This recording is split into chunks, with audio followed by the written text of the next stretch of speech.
semana passada, ouvimos uma fofoca que deu o que falar. O Trump, que já não é flor que se cheire, resolveu cavocar no baú do seu governo sua frustração com Bibi Netanyahu. As manchetes disseram, então, vai se Netanyahu. Essa frase veio numa entrevista na qual o ex-presidente dos Estados Unidos contava mais sobre sua relação com o premier israelense e sua decepção ao ver que Israel foi o primeiro país a felicitar Biden pela vitória nas eleições. Eu sou Amanda Hatzira, professora estudiosa de cultura e história judaica, e esse é o podcast do Instituto Brasil-Israel.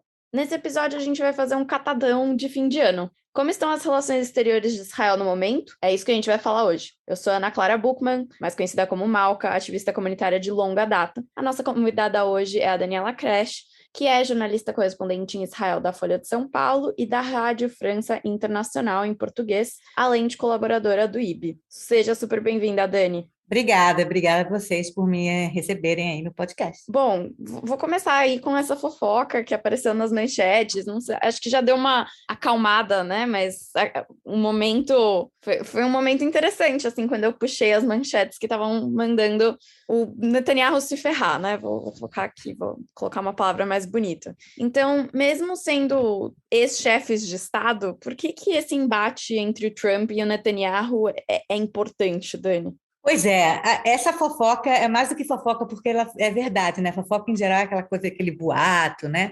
Nesse caso não foi uma fofoca, não, foi uma entrevista que um jornalista aqui importante, chamado Barak Ravid, fez com o Trump, alguns meses atrás, para um livro que está sendo lançado agora, chamado Paz de Trump, os Acordos de Abraão e a Restauração do Oriente Médio, um livro sobre os Acordos de Abraão, né? Esses acordos internacionais aí, que o próprio Trump ajudou realmente a finalizar, né, a fazer.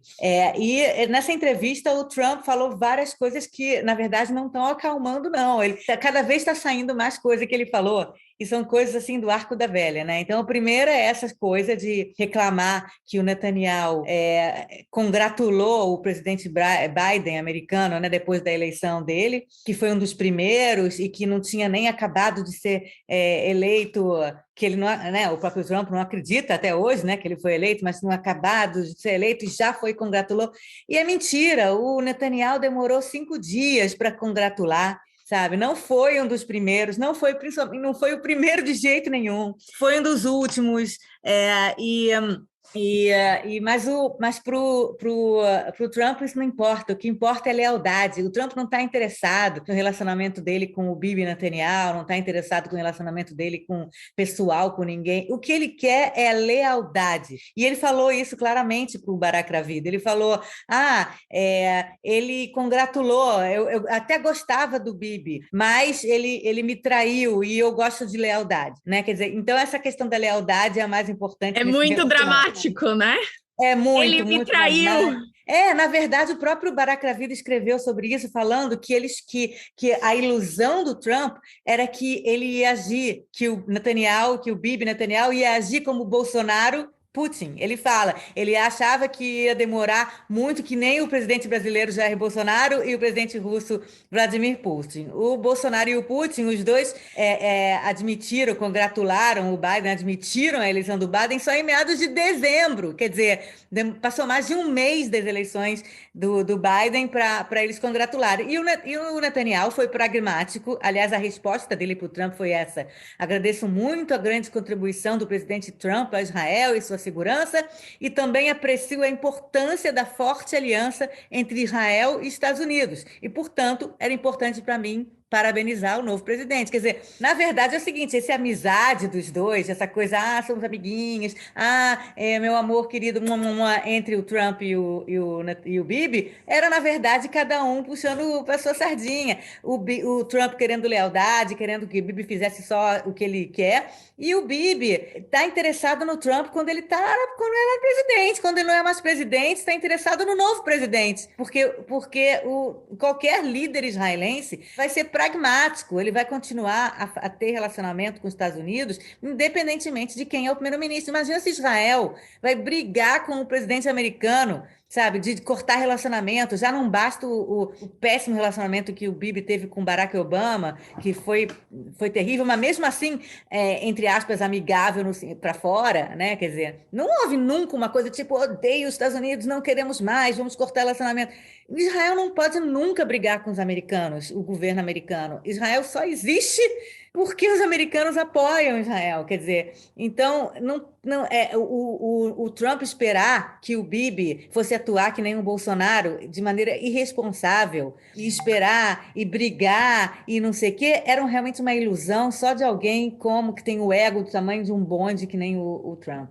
E acho que vale levantar, né, que o Biden tem anos e anos de trabalho em conjunto com os governos israelenses em relação a acordos de paz, em relação à defesa de Israel. Isso sempre foi um ponto muito forte, né, na política do Biden. Exatamente, o Biden é um cara que é realmente um amigo de Israel, sabe, é um amigo de Israel mesmo. E durante o relacionamento tumultuoso que teve entre o Bibi e o Barack Obama, quem segurava as pontas era o Biden, porque o Biden sempre era um cara um pouco mais alinhado à questão israelense, um cara um pouco mais velho também, que lembra de como que Israel lutou e as coisas, sabe, um cara de uma geração em que Israel era considerado quase uma coisa que nos Estados Unidos ninguém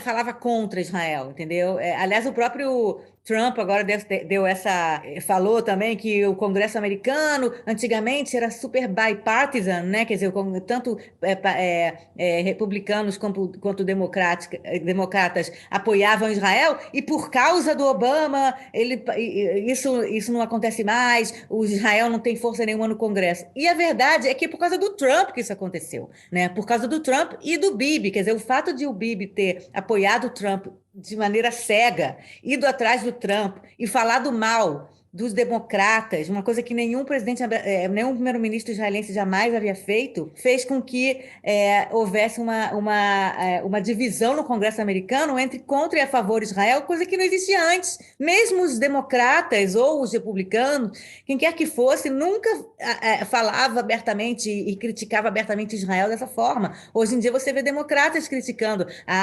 Tem inclusive um grupo mais à esquerda no Partido Democrata que fala abertamente contra Israel hoje em dia. Você não tinha isso antigamente. Isso aconteceu por causa do Trump, entendeu? E por causa do fato, pelo Bibi ter ido atrás do Trump e ter querido agradar o Trump e lamber as botas do Trump de maneira irresponsável, sem pensar que o Trump não está aí para sempre. E talvez não pudesse nem ter o segundo mandato que aconteceu. Entendeu? O que realmente aconteceu. Então, o fato de o Netanyahu ter demorado 5 dias, mas ele foi lá e ele admitiu e congratulou o Biden, isso, na verdade, conta pontos para o Netanyahu, porque parece que ele meio que voltou atrás e saiu um pouco da bolha e entendeu que ele tem que ser pragmático, que ele não pode ficar lambendo as botas do Trump quando o Trump já não está mais no poder. Ele vai brigar com os democratas, vai brigar com o Biden? Não, né? Sim, completamente iludido. Aí o Trump e o Netanyahu fazendo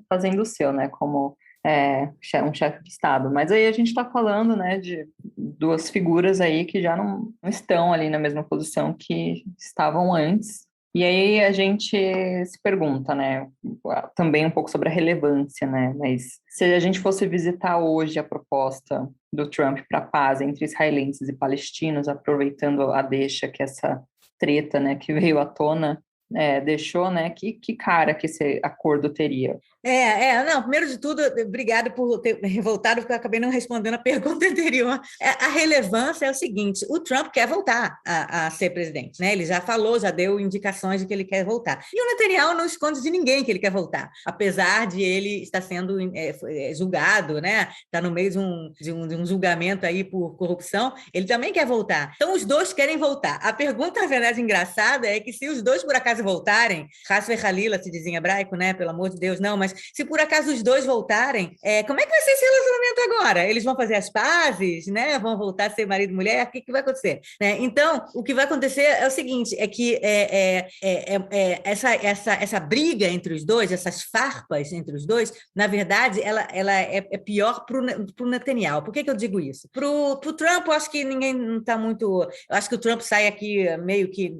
É mais uma trampada, mais uma coisa que ele fala. Mas para o Netanyahu pega mal. Por quê? Porque, apesar de a maioria dos israelenses considerar que o Trump foi um péssimo presidente americano e foi um perigo à democracia e um populista, etc. e tal, e causou essa coisa bipartisan no Congresso americano de acabar, né, de você ter democratas falando mal dos Estados Unidos também por causa disso. Apesar disso, muitos israelenses, eles admiram o fato de que o Trump ajudou Israel na questão dos acordos de Abraão, que são acordos importantíssimos, que realmente aconteceram e que ninguém sabe se aconteceriam se não tivesse o Trump no poder, e o Jared Kushner, e aquele pessoal todo que estava trabalhando com ele. Eles realmente ajudaram a fazer os acordos de Abraão, a gente não sabe nem se eles aconteceriam sem o Trump. Então, a gente tem que tirar um pouquinho o chapéu, quer dizer, alguma coisa boa talvez tenha saído daí. Entendeu? É claro que a gente não sabe se seriam coisas melhores se tivesse um outro presidente. Mas Dubai agora é paraíso israelense. Não, os israelenses estão na euforia que agora é Marrocos e Emirados Árabes e não sei o quê. Para os israelenses aí é como um novo acordo com o Egito de 40 anos atrás, sabe? Os israelenses estão muito felizes, tudo que tem a ver com os Emirados Árabes, com Bahrein, com Marrocos, né, existem boatos de que talvez o Sudão e talvez até a Arábia Saudita entre nesses acordos daqui a pouco, e que o Egito também está querendo entrar novamente e diminuir, quer dizer, e transformar a paz fria que tem entre Israel e o Egito em uma paz mais morna. Quer dizer, os israelenses estão eufóricos com esses acordos de Abraão, entendeu? Então, muitos israelenses gostam do Trump, porque o Trump também fez outras coisas, né? Que é mais o pessoal da direita israelense, mas fez coisas, tipo reconhecer as colinas de Golan como israelense, reconhecer Jerusalém como israelense, transferir a embaixada, barrar decisões na ONU contra Israel. Então, muitos israelenses adoram o Trump. Então, se o Bibi quer voltar a ser primeiro-ministro, o fato de ele ter brigado com o Trump é mal para ele, pega mal para ele, entendeu? Ele não gostou disso, não gostou do Trump fazer essa treta, entendeu? Agora, sobre o acordo de paz. A gente não sabe direito o que o Trump o que esse acordo do século que o Trump falava, acordo do milênio, eu até esqueci o nome, o que ele falava que ia ser o grande acordo com os... Porque é o seguinte, todo e qualquer presidente americano que entra no poder há 73 anos, ou há, 50 anos, a primeira coisa que ele quer fazer é paz entre israelenses e palestinos. É um clichê, entendeu? Tipo, vou fazer a paz entre israelenses e palestinos. Vou fazer uma coisa que ninguém nunca conseguiu fazer, tá? E o Trump, com aquele ego dele, ele entrou no poder também falando isso. Eu vou fazer a paz entre israelenses e palestinos. Então, o Trump meio que foi atrás do que ele faria para fazer a paz entre essa ilusória paz entre israelenses e palestinos. E aí entrou mas ele esbarrou no Bibi Netanyahu, que na verdade realmente não estava muito interessado nisso, não. O Bibi Netanyahu só estava interessado em continuar o poder. O Bibi Netanyahu só quer estar no poder. O Trump só quer lealdade. É isso.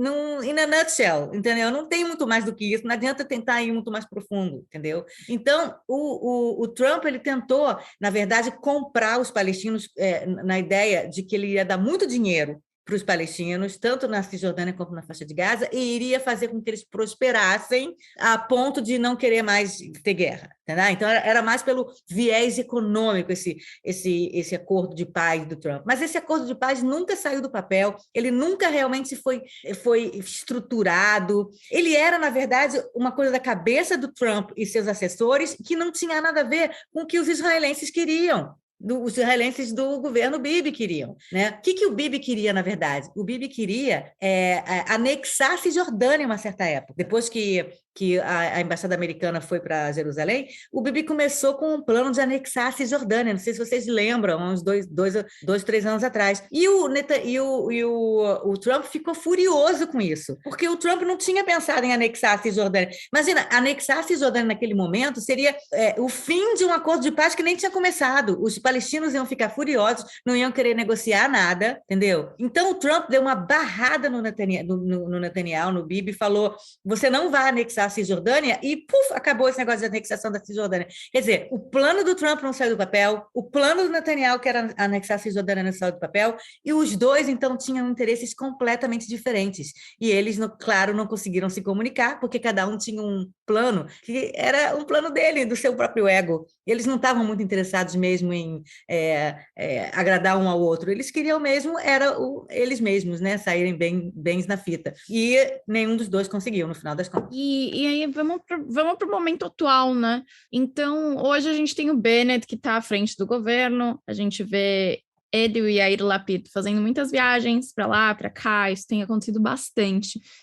Mas agora, assim, com o Bennett, em relação a esse governo americano, o Bennett é um nome conhecido da comunidade americana, isso tem influenciado algo valioso. Faz pouco tempo que ele veio visitar aqui nos Estados Unidos. O que saiu disso, Dani? Olha, o Bennett, ele não é tão conhecido como o Bibi, obviamente, não é tão conhecido, ninguém é tão conhecido quanto o Bibi, né? O Bibi ficou 12 anos no poder e meio que as pessoas esqueceram que tinha outra possibilidade, né? Até os próprios israelenses tinham esquecido numa certa época, né? E agora que o Bennett assumiu, já há 6 meses, bateu 6 meses, o mundo todo e os próprios israelenses estão falando: quer dizer que Israel existe sem o Bibi? Israel, o sol nasce em Israel sem o Netanyahu?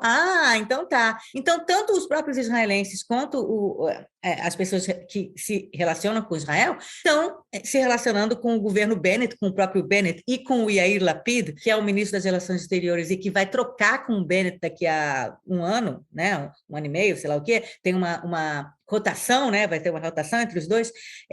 Eles estão negociando e lidando com o Bennett com maior reverência, sabe? Para o desgosto do Bibi, né? Que gostaria muito que vários líderes mundiais falassem: com você eu não quero falar. E não é verdade, os líderes mundiais são pragmáticos também, entendeu? É o Bennett que está no poder, então é o Bennett que vai estar negociando, é o Bennett que vai... O Bennett foi recebido de braços abertos nos Estados Unidos, foi recebido de braços abertos pelo governo Biden, sabe? Foi recebido por braços abertos por todo lugar que ele vai, ele inclusive pelo Putin. O Netanyahu achava que só ele falava com o Putin. O Bennett foi recebido pelo Assisi, pelo presidente do Egito, de maneira muito melhor do que jamais o Bibi foi recebido pelo Assisi. O Bennett teve uma reunião que teve até televisão, coisa ao vivo na televisão egípcia, nunca isso tinha acontecido. Sempre saía uma fotinha só do Assisi com o Bibi, para não melindrar muito os egípcios. Não, agora foi um negócio muito mais aberto. Quer dizer, o próprio Bibi, eu acho que está as ilusões dele estão caindo uma a uma, porque ele está percebendo que, assim como ele é pragmático, o resto do mundo também é pragmático. Eles querem negociar e querem conversar com o primeiro-ministro de Israel, independentemente de quem seja. Sim, e no meio disso tudo, dessa história toda, como que tem sido o comportamento, né, do Joe Biden em relação a Israel especificamente? Olha, tem sido um comportamento meio quase que varrer para baixo do tapete, entendeu? Tipo, ele não está lidando muito, não, com nada. Tipo, eu acho que ele, enfim, também entrou numa época de pandemia de coronavírus, de estragos que o Trump causou, a ideia do Build Back Better, dessa lei que ele está tentando passar. Quer dizer, na verdade, as questões internacionais não estão ainda muito fortes no governo Biden, não. Na verdade, o Biden sofreu muito com essa questão internacional, com a saída do Afeganistão e todas as questões que aconteceram lá, e a morte de pessoas e não sei o quê, e toda a crítica que ele levou com a saída do Afeganistão, apesar de que ele, na verdade, estava só terminando um plano que começou antes. O Biden não quer botar a mão nessa cumbuca de Oriente Médio, não quer, principalmente depois do que aconteceu com o Afeganistão. Então, o Biden está muito em cima do muro, está na dele, não está falando nem que sim, nem que não. Eu até pensei que ele ia transferir de volta a embaixada para Tel Aviv, mas não, a embaixada continua em Jerusalém. Quer dizer, nem que sim, nem que não, muito antes pelo contrário, e varre para debaixo dos panos. Agora, o que o Biden está preocupado, e está todo mundo preocupado, é com essa ala do Partido Democrata que é abertamente anti-Israel. O Biden tenta botar panos quentes nisso, porque não é a visão dele, enquanto Biden, ele não acredita nisso, né? Ele é um cara mais conservador, ele dentro do Partido Democrata, ele dá ala mais conservadora, né? Então, ele não quer isso, ele não acredita nisso, mas, ao mesmo tempo, ele não vai, neste momento, botar a mão na cumbuca do Oriente Médio. Até porque ele tem uma pandemia, o próprio Bennett aqui também está lidando com esses mesmos problemas, né? E, por enquanto, não tem nenhuma urgência, quer dizer, você não vê aí nada que... Ok, teve aquele quiprocó com o Hamas em junho, maio, junho, né? Mas, assim, não durou muito tempo, então o Biden não precisou se envolver demais nisso. Então, por enquanto, o governo Biden está meio que ignorando o Oriente Médio. Quanto mais longe possível ele puder ficar do Oriente Médio, melhor. É interessante isso que você falou, Dani, principalmente em relação ao Afeganistão, né? Que agora, assim, queremos tirar a mão do Oriente Médio, né? Como que você acha que isso tem impactado outros países? Você acha que é uma posição americana e que isso vai voltar aos holofotes de outra maneira?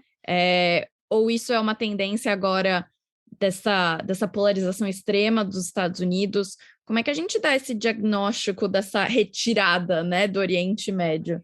Acho que tem, como tudo na vida, lados bons e ruins. Eu vou começar pelos lados bons. O lado bom principal é que os próprios países do próprio Oriente Médio estão se unindo para cooperar. Isso é bom para Israel, né? Você vê essa cooperação com Emirados Árabes, com o Egito, com a Arábia Saudita por debaixo dos panos, porque todo mundo que eu falei agora não gosta do Irã. Quer dizer, então o Irã é o grande imã que faz com que outros países, incluindo aí Israel há muito tempo anseia e almeja ser parte do grupinho do Oriente Médio, né, dos países vizinhos. A gente está no Oriente Médio, a gente não está na Europa, a gente não está em outro lugar, né? Então Israel quer fazer parte do Oriente Médio, mas Israel justamente precisava dessa colaboração e dessa coalizão de países da região contra o Irã. Isso está acontecendo justamente porque esses países todos, incluindo Israel, estão vendo os Estados Unidos tirando a mão, entendeu? Então, quanto mais os Estados Unidos não participa, não está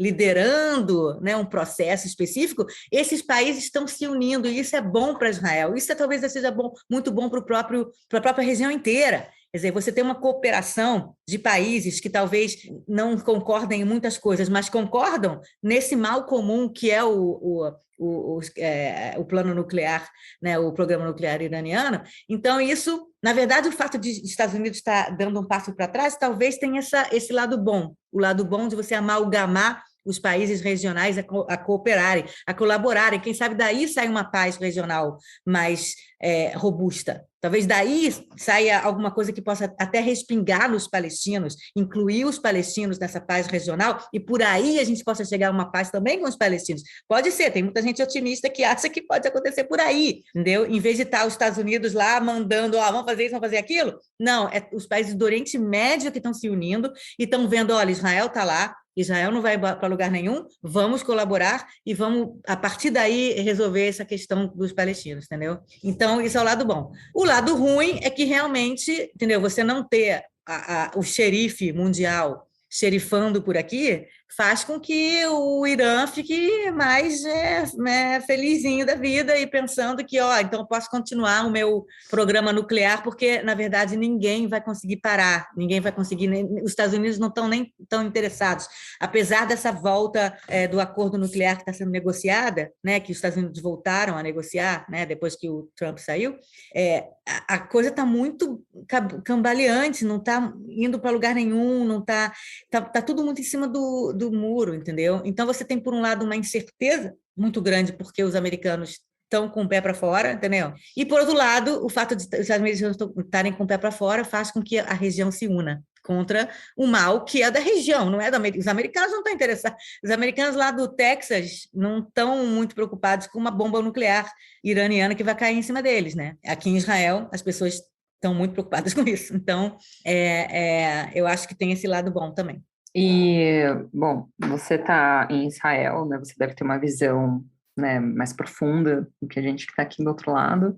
E queria que você contasse para a gente se, de alguma forma, o Bibi Netanyahu ainda influencia a política israelense. Ele ainda interfere, ele ainda é essa figura que consegue colocar alguns posicionamentos ali. Como que é essa dinâmica? Olha, se você comparar com o Trump nos Estados Unidos, eu acho que o Trump influencia ainda muito mais do que o Bibi hoje em dia aqui, tá? O Trump tem essa coisa de que o Partido Republicano, apesar de que depois da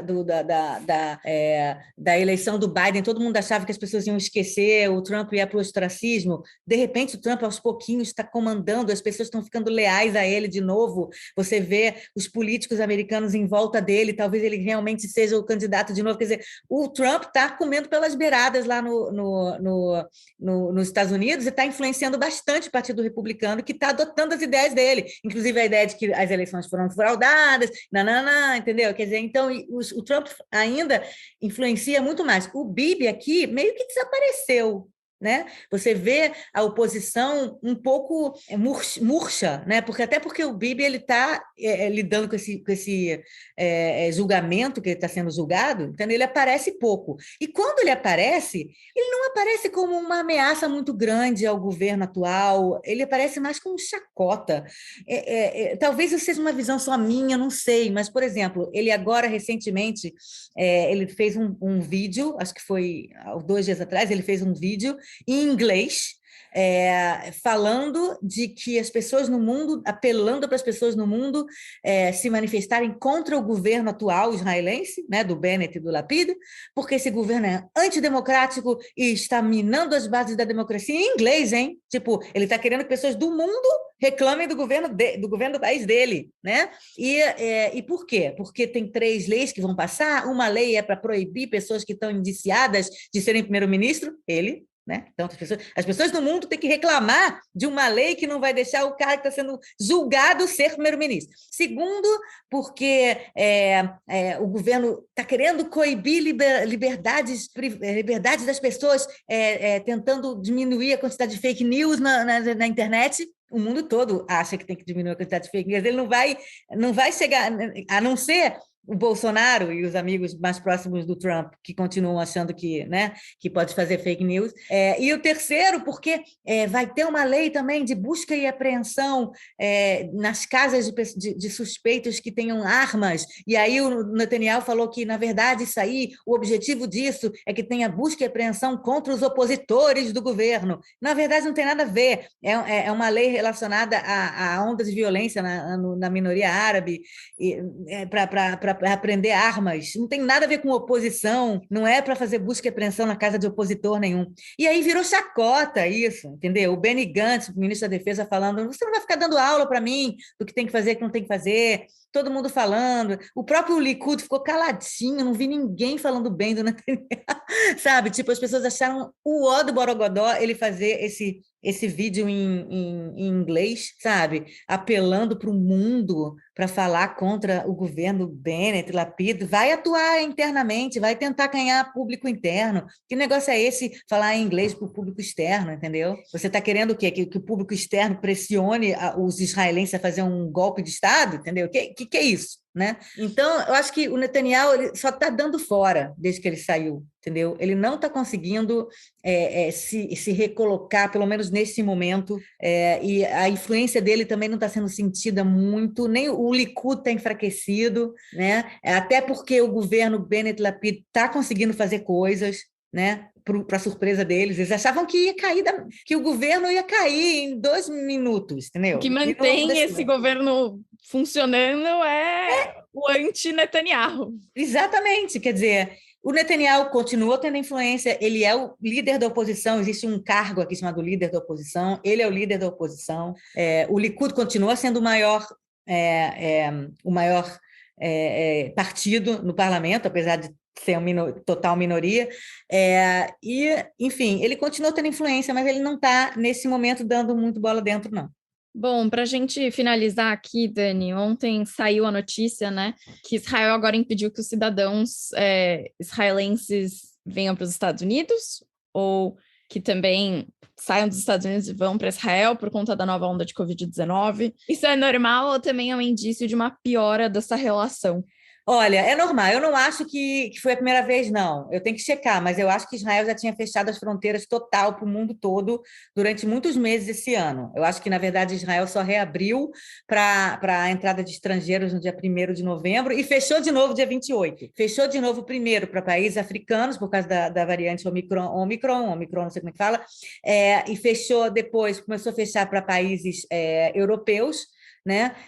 E agora Estados Unidos, Canadá, Portugal fechou. Hoje foi Estados Unidos, Canadá, Portugal, Alemanha, já tinha fechado, acho que a França também agora, ou ontem.